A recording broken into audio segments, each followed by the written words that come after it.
definitely. Thanks. First, I want to say thanks for having me on. I'm a huge fan of the show, longtime watcher, first time contributor, I guess. Well, thank you. I'm so glad to have a first time caller in.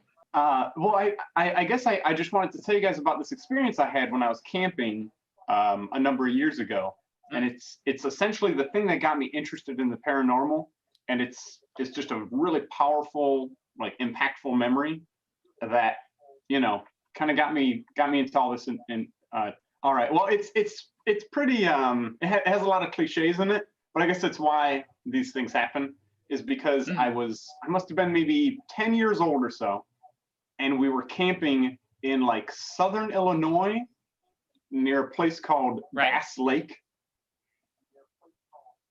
middle of nowhere, tiny little Stillwater lake. The whole place smelled kind of weird. But the thing is that we were camping together, me, my dad, his best friend, these two amazing gay guys that, you know, helped to raise me and my brothers, just, you know, and we'd been doing this for many, many years.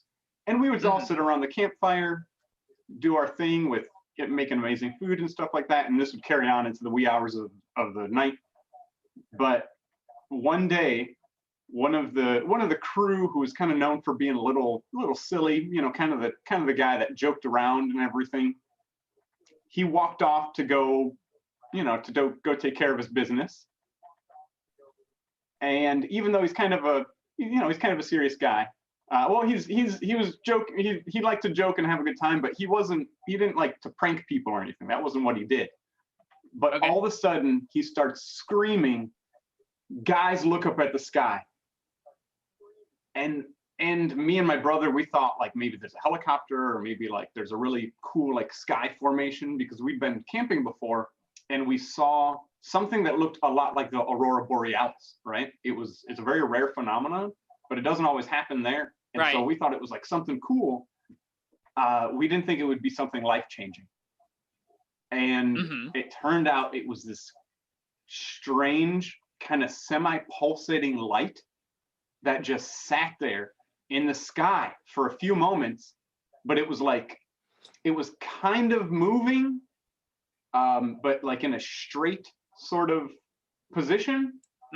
But it didn't really, you know, there wasn't any other tail lights. It was just this very strange, ominous, glowing. And it kind of drifted for a while. We were all watching it. It didn't, you know, we've been camping so much that, and we all are big fans of science in my house. So we all know how the stars and how like different planes and stuff like that looks. It didn't look anything like anything we'd ever seen, even to this day. And then it was there for a few moments and it just disappeared. It was just gone. And I mean, it's a really simple, dumb story maybe to some, but to this day, me and my brothers, it's one of those very important memories that always, you know, always makes you kind of question the narrative. And absolutely. It's always made me want to know more. And things like when you talk about your stories, or like there was a story of the Chilean government or something that reached out because they had all these strange things that had happened in the sky, and it's just all, you know, it's just something that kind of, it's my own personal experience. Yeah, that is, and that's incredible, because this is why we have the show, to make these kind of connections with folks and to get these stories out there. But here's a question I've always had with it, because I've never encountered something like this. When you say that it disappeared entirely, would you say it disappeared like it almost looked like it like flew off really fast, or it was like a light turning off? I remember having the idea that it was something like it looked like it was like it had a lot of speed, but at the same time it's like something in Star Trek, like it's where when it goes and does its faster than light thing, it just looks like it's just gone, you know. I guess that is so mysterious, because if it was like a weather balloon, it would have like slowly drifted off or something, you know. It would have had a certain there, us humans, we're good at, if nothing else, we're good at pattern recognition, or most Yeah. of us. But it violated its own pattern. It was just gone.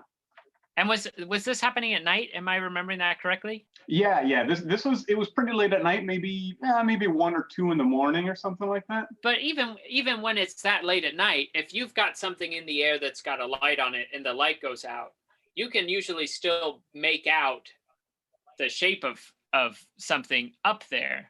Just because like being up that late, you've developed that kind of like night vision. You can at least recognize the shape. If it's gone, there's nothing left when the light goes out.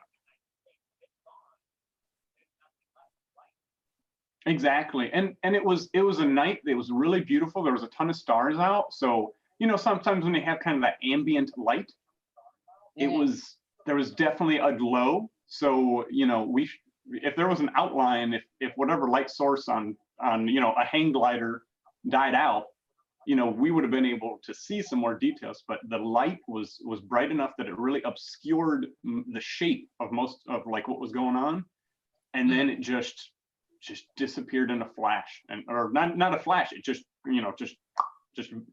turned into a void. It was just like there was nothing, like it was never there at all. Right. And what's fascinating about this too, we've been talking about the past 2 weeks, and like you said, you're a longtime watcher. You're probably aware these connections between unidentified flying objects and life beneath the sea. This is happening at a lake in Illinois. The plot thickens for sure. It's amazing. I guess that's another part of the pattern, isn't it? Absolutely. You not only have witnessed an unidentified flying object, but it's over a lake. It could very well be these water babies. Well, I guess I met one in a way. That's pretty awesome. Here's a question before you go.